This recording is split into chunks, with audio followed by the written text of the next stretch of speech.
All India Radio presents Morning News.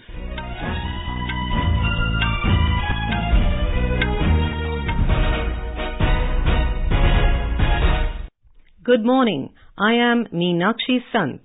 The headlines. Second and last phase of assembly elections ends peacefully in Chhattisgarh with 72% voter turnout. Campaigning in Madhya Pradesh, Mizoram and Rajasthan gears up. Defence Minister Nirmala Sitharaman says strengthening defence ties between India and Singapore and their commitment to further initiatives will promote stability in ASEAN region.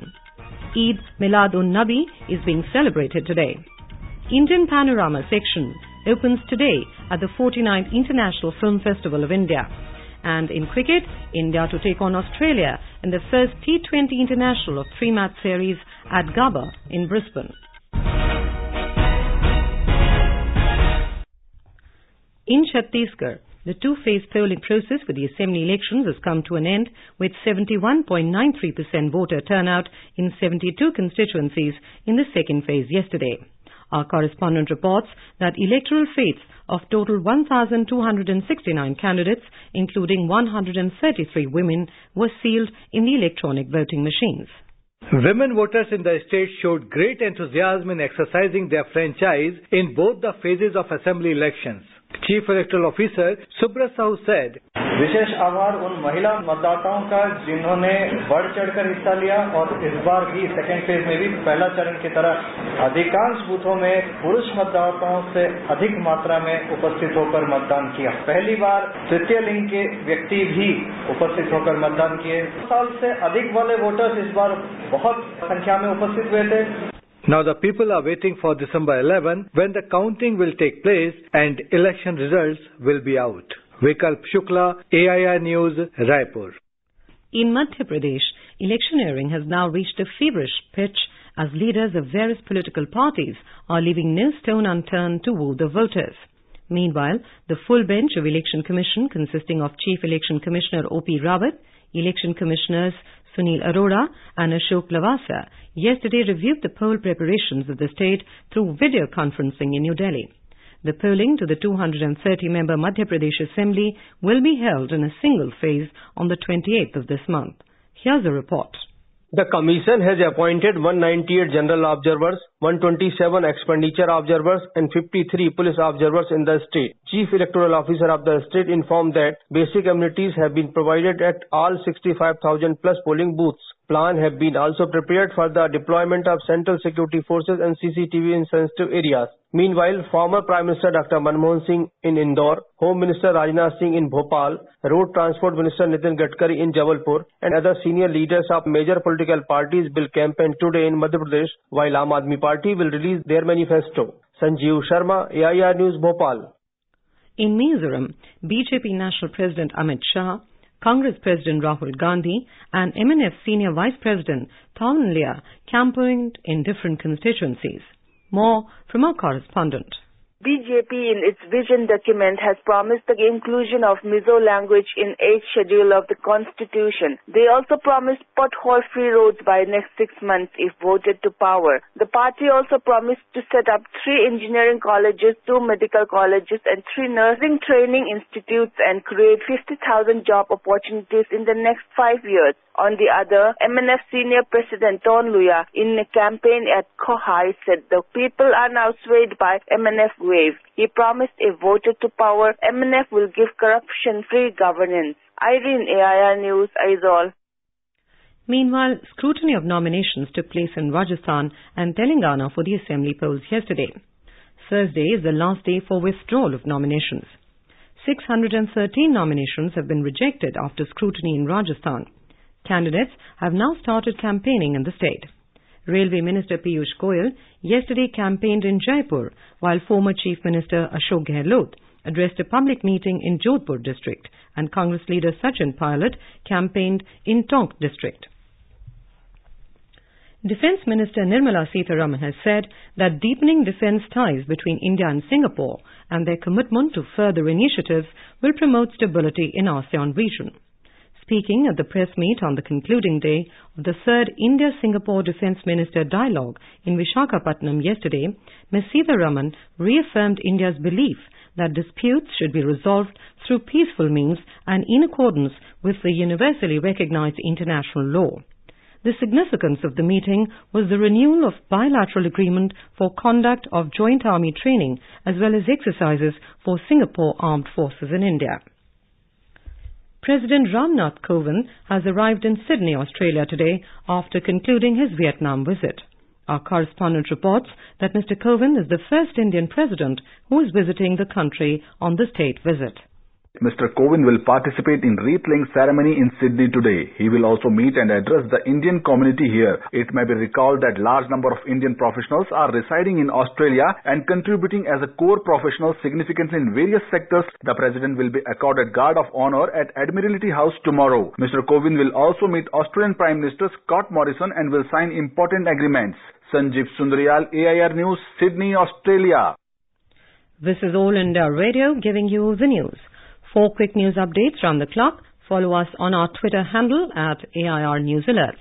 You can also log on to our website, newsonair.nic.in.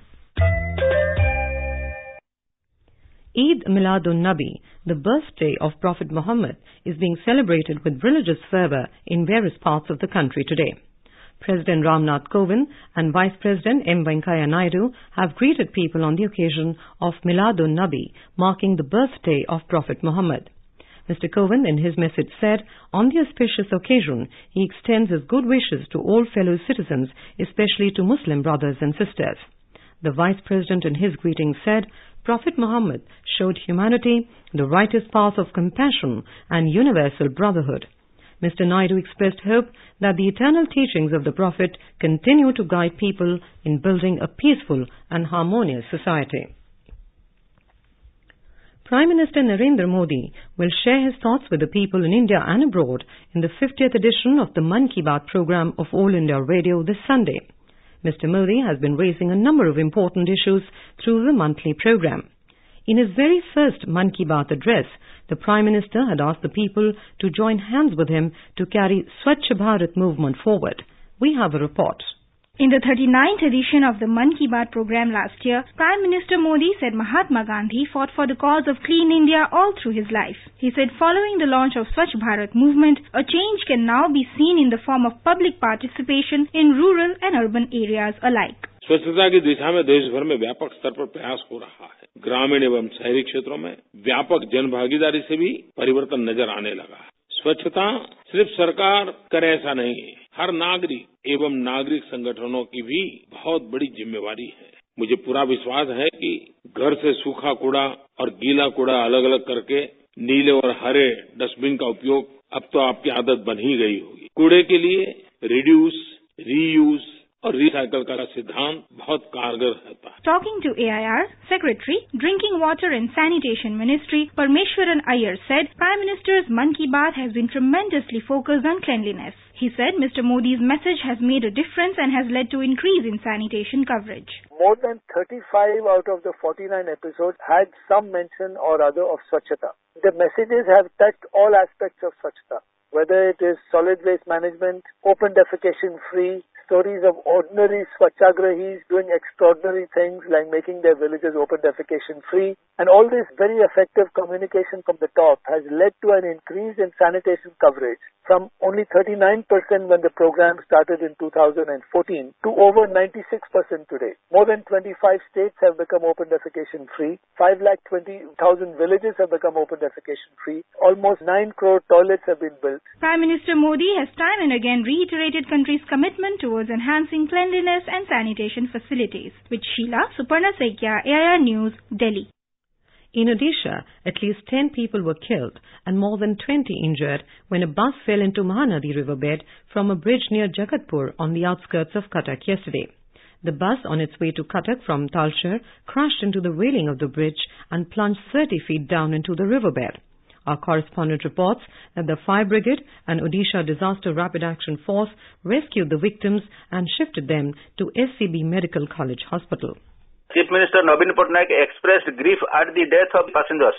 Immediately, he directed the Sports Minister Chandrasarthi Behera, in absence of Health Minister, to go to the spot and ensure treatment of injured he announced ex gratia of 2 lakh rupees each to the next of the kin of the deceased and free treatment to all the injured. Union Minister of Petroleum and Natural Gas, Shri Dharmendra Pradhan, visited SCB Medical College and met the injured.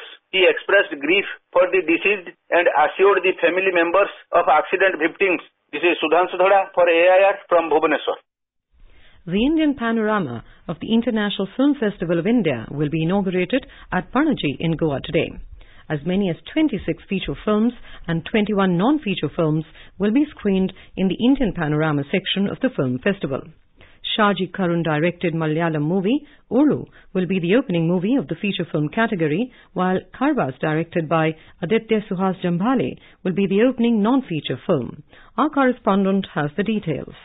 Out of 26 feature films, 6 are Malayalam, 5 Bengali, 5 Hindi, 4 Tamil, 2 Marathi and 1 each from Telugu, Tulu, Ladakhi and Jasari. This section also features 4 mainstream films, Padmavat, Tiger Jinda Hai, Raji and Mahanati. Out of 21 short films and documentaries in the non-feature film category, 8 are Marathi, 4 English, 3 Malayalam, 3 Hindi and 1 each from Odia, Bhojpuri and Bengali. Indian Panorama, which represents finest movie from across the country, has proved an excellent platform for promoting regional cinema and talented filmmakers. Ashok Shukla, AIR News, Goa.